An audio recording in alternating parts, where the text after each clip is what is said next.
Those powerful storms certainly packed a punch across our region, leaving many with a big mess to clean up today. News 11's Michelle Medeiros takes a look at the impact in St. Charles.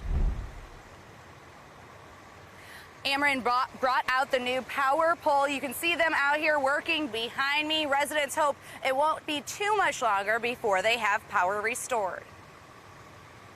Here in the 1600 block of South 5th Street, you can see the snapped power pole, and pieces of the line lay tangled on the ground, surrounded by caution tape. Behind this same building, limbs precariously hang on another section, and at a nearby complex, an enormous tree toppled the lines there.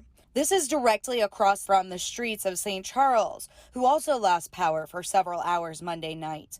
Across town, you'll find many of the same sites. Crews work to remove downed trees, snapped branches, and other debris.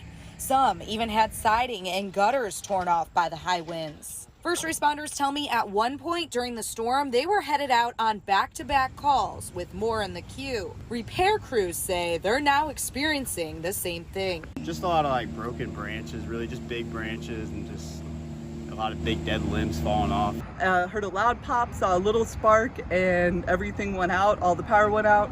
Looked out the front window, and this is what I saw. Well, with the power being out and many trying to work from home right now, they tell me that they've had to get a little bit creative or end up taking the day off. Live in St. Charles, Michelle Medeiros, News 11.